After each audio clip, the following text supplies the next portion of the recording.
আসসালামু আলাইকুম। এখন শুনবেন সংবাদ শিরোনাম। খালেদা জিয়া এখন চিকিৎসা গ্রহণ করতে পারছেন, সার্বক্ষণিক তদারকি করছেন তারেক রহমান, ব্রিফিংয়ে জানালেন ডাক্তার জাহিদ। খালেদা জিয়াকে অতি গুরুত্বপূর্ণ ব্যক্তি হিসেবে নিরাপত্তা দেওয়ার সিদ্ধান্ত উপদেষ্টা পরিষদে শিগগিরই কার্যকরের নির্দেশনা প্রদান। ত্রয়োদশ জাতীয় নির্বাচন নিয়ে ইসির আগাম প্রস্তুতিতে ইউরোপীয় ইউনিয়নের সন্তোষ, চ্যালেঞ্জ মোকাবেলায় লজিস্টিক সাপোর্ট দেওয়ার বার্তা। ফেসবুকে আওয়ামী পন্থীদের কয়েক হাজার ভুয়া পেজ দিয়ে আক্রমণ অব্যাহত, টার্গেট করে অনলাইনে চালানো হচ্ছে মব ভায়োলেন্স। আসসালামু আলাইকুম। এতক্ষণ শুনছিলেন সংবাদ শিরোনাম, এখন শুনবেন বিস্তারিত।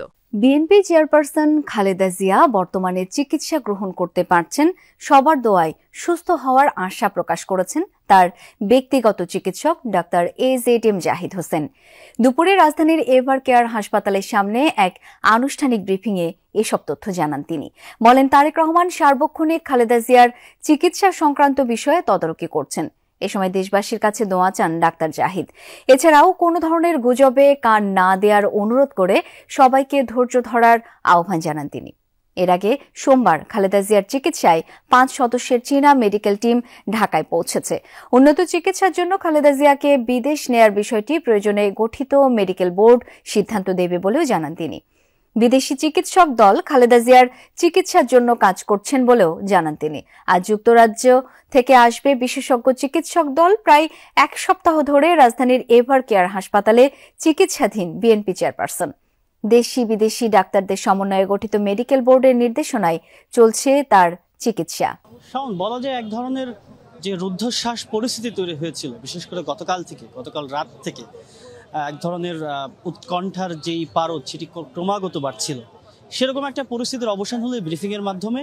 এবং পুরো ফেসবুক জুড়ে যেই গুজবের সয়লাভ হয়ে গিয়েছিল, সেই সমস্ত প্রশ্নের উত্তর ডাক্তার AZM জাহিদ হোসেন তিনি তার ব্রিফিংয়ের মাধ্যমে পুরোপুরিভাবে স্পষ্ট করলেন। এটাই তিনি জানালেন যে খালেদা জিয়া এখনও চিকিৎসা গ্রহণ করতে পারছেন। তার মানে এটি দাঁড়াচ্ছে যে তার সেই যে চিকিৎসা কার্যক্রম চিকিৎসকরা সমন্বিতভাবে যেই চিকিৎসা তাকে দিচ্ছেন সেটি তিনি গ্রহণ করছেন, তার মানে তিনি এখনও সাড়া দিচ্ছেন। এই সাড়া দেওয়ার ব্যাপারটি এটিই প্রমাণ করে যে তিনি তার যে অবস্থা সেটি খুব বেশি উন্নতি না হলেও যে আরও বেশি যে অবনতি হয়নি বা একেবারেই খারাপের দিকে যে যায়নি, সেই তথ্যটি খুব স্পষ্ট হয়েছে। একই সঙ্গে একটি বিষয় যে জাহিদ হোসেন বারবার করে একটি কথা বলছিলেন যে তিনি দেশবাসীর দোয়া চেয়েছেন এবং সবার কাছে সবাই যেন প্রার্থনা করেন তার ব্যাপারে, সেই ব্যাপারটি তিনি বলছিলেন। যদিও হাসপাতালের সামনে এখনও বহু মানুষের ভিড় এবং সবাই সকাল থেকে এই ব্যাপারটি জানার এবং বোঝার চেষ্টা করছিলেন, সবাই একটি প্রশ্ন নিয়েই হাসপাতালের ফটকে আসছিলেন এবং নিজেদের মধ্যে বলাবলি করছিলেন, কথাবার্তা বলছিলেন, কিন্তু পুরোপুরিভাবে সেই স্পষ্ট তথ্যগুলো কেউই কোনোভাবে জানতে পারছিল না। সেই তথ্য তখনই জানা গেল যখন AZM জাহিদ হোসেন তিনি নিজে এসে কথা বলেন, যেহেতু দলের তরফ থেকে কেবলমাত্র তাকেই নমিনেট করা হয়েছে কিংবা তাকেই মনোনীত করা হয়েছে। তবে তিনি আরেকটি যুক্ত করেছেন যে এখন থেকে দলের সিনিয়র যুগ্ম মহাসচিব রুহুল কবির রিজভী তিনিও এই বিষয়ে খালেদা জিয়ার স্বাস্থ্যের যে আপডেট সেটি তিনি দিতে পারবেন। একই সঙ্গে আরেকটি বিষয়, এই যে এতদিন ধরে তার যে চিকিৎসা কার্যক্রম চলছে সেখানে কিন্তু গতকালকে চীনের যেই মেডিকেল টিম তারা যুক্ত হয়েছিল। আজকে যুক্তরাজ্য থেকে আরেকটি বিশেষায়িত মেডিকেল টিম আসবে। বাংলাদেশের শুরু থেকেই ডাক্তার AZM জাহিদ হোসেন সহ আরও অন্যান্য চিকিৎসকদের নেতৃত্বে আলাদা করে একটি মেডিকেল টিম রয়েছে। সব মিলে এই যে চিকিৎসক যারা এরই মধ্যে খালেদা জিয়ার চিকিৎসায় যুক্ত রয়েছেন, ন্যস্ত রয়েছেন, তারা সার্বক্ষণিকভাবে পুরো পরিস্থিতি পর্যবেক্ষণ করছেন। তারা পুরো পরিস্থিতির মধ্যে খালেদা জিয়াকে যত তাড়াতাড়ি সম্ভব সুস্থ করে তোলা যায় কিংবা ভালোর দিকে নিয়ে যাওয়া যায় সেই চেষ্টাটি তারা করছেন। একই সঙ্গে যে জাহিদ হোসেন এটিও বলেছেন যে আমাদেরও সবার অনেক ধন্যবাদ এই মুহূর্তে যুক্ত হওয়ার জন্য। বিএনপির ভারপ্রাপ্ত চেয়ারম্যান তারেক রহমানের দেশে ফেরা পাসপোর্ট সংক্রান্ত বিষয় নিয়ে এখন খোঁজ খবর রাখছেন আমাদের বিশেষ প্রতিনিধি মাহফুজ মিশু। তিনি রয়েছেন পররাষ্ট্র মন্ত্রণালয়ে।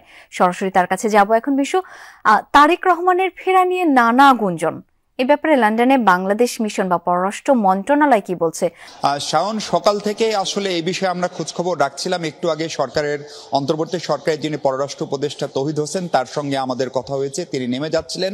তাকে আমরা মূলত দুটো জিনিস জানতে চেয়েছিলাম। প্রথম জিনিসটি হচ্ছে তারেক রহমানের দেশে ফেরা নিয়ে যে গুঞ্জন, সেটি যদি সত্যি হয়, তিনি যদি দেশে আজকে আসেন বা কাল পরশু যখনই আসেন, তার জন্য তার প্রথম যে জিনিসটি দরকার সেটি হচ্ছে তার কাছে একটি ভ্যালিড পাসপোর্ট থাকতে হবে অথবা একটি ট্রাভেল পাস থাকতে হবে। আমরা পররাষ্ট্র উপদেষ্টার কাছে আমি জানতে চেয়েছিলাম সেই ট্রাভেল পাসটি বাংলাদেশ হাইকমিশন, লন্ডনের যে বাংলাদেশ হাইকমিশন অথবা পররাষ্ট্র মন্ত্রণালয় অথবা পাসপোর্ট অধিদপ্তর কারো কাছে তিনি ট্রাভেল পাসের জন্য আবেদন করেছেন কিনা অথবা আবেদন করলে সেটি ইস্যু করা হয়েছে কিনা।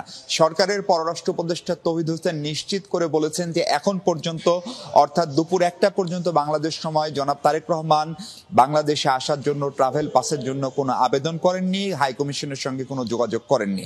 তিনি যেটি বলছেন, তিনি যোগাযোগ করা মাত্র এটি সরবরাহ বা ইস্যু করা সম্ভব। এইখান থেকে যে সিদ্ধান্তে আসা সম্ভব, অর্থাৎ লন্ডনে এখন ধরেন কেবল সকাল হলো, অর্থাৎ আজকের দিন পর্যন্ত লন্ডনের যে রাতটি গেল তখন পর্যন্ত তিনি বাংলাদেশের উদ্দেশ্যে যাত্রা করেননি বা যাত্রা করার সেই সুযোগটিও নাই। আমরা লন্ডনের বিএনপি সহ বিভিন্ন কূটনৈতিক সূত্রে যেমনটা জানতে পেরেছি যে তারেক রহমান দেশে ফিরবেন এটি প্রায় নিশ্চিত এবং তিনি ট্রাভেল পাস নিয়েই ফিরতে চান। ট্রাভেল পাস নিয়ে এই কারণে ফিরতে চান যে আমরা ধারণা করি তিনি হয়তো এখন পর্যন্ত তার আগের যে পাসপোর্ট, সেই পাসপোর্টটি রিনিউ করেননি, যেটি রিনিউ করার আবেদন তিনি গেল আওয়ামী লীগ সরকারের সময় করেছিলেন। এক নম্বর বিষয়। দ্বিতীয় বিষয় হচ্ছে সরকারকে অবশ্যই তিনি অবহিত করে আসবেন।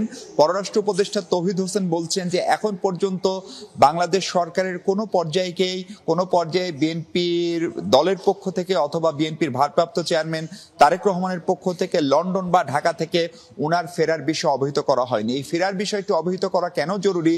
কারণ এর সঙ্গে বিমানবন্দরের নিরাপত্তা, আন্তর্জাতিক নিরাপত্তা, তারপরে যে বিমানবন্দরে তিনি যদি সরাসরি ফ্লাইটে না এসে কোনো অন্য দেশের কোনো ক্যারিয়ারের মাধ্যমে আসেন, অর্থাৎ উনি যদি কাতার বা দুবাইয়ের কোনো ফ্লাইটের মাধ্যমে আসেন, তাহলে সেইখানকার নিরাপত্তা, এরকম অসংখ্য ইস্যু জড়িত আছে।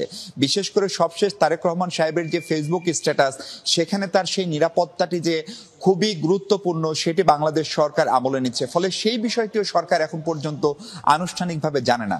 আমরা বিএনপি সূত্র বা অন্যান্য সূত্র থেকে যেমনটা জানতে পারছি যে ঢাকায় অন্তত পাঁচজন চীনের চিকিৎসক এবং 2জন আমেরিকান চিকিৎসক বাংলাদেশের চিকিৎসকদের পাশাপাশি বেগম খালেদা জিয়ার স্বাস্থ্যের শারীরিক অবস্থার তদারকি করছেন। তাদের সমন্বয়ে একটি পরিপূর্ণ মেডিকেল বোর্ড হবে এবং মেডিকেল বোর্ডের অগ্রাধিকার থাকবে আগামী 72 ঘন্টা, অর্থাৎ 3 দিনের মধ্যেও যদি শয্যাশায়ী বেগম খালেদা জিয়াকে উন্নত চিকিৎসার জন্য লন্ডন তাদের প্রথম প্রিফারেন্স, সেখানে যদি নেওয়া যায় অথবা যদি শর্ট দূরত্বে, অল্প দূরত্বে সিঙ্গাপুরে নেওয়া যায়, তাহলে সেটি তাদের অগ্রাধিকার হবে। সেটি যদি না করা যায় তাহলে হয়তো 2-3 দিনের মধ্যে তার একমাত্র সন্তান যিনি জীবিত আছেন জনাব তারেক রহমান, তিনি দেশে ফিরবেন। শাওন, মিশু, একটু জানতে চাই তারেক রহমানের দেশে ফেরার ব্যাপারে ব্রিটিশ সরকারের তরফ থেকে কোনো ধরনের তথ্য কি পেয়েছেন? ঢাকার যে ব্রিটিশ হাই কমিশন কিংবা লন্ডনে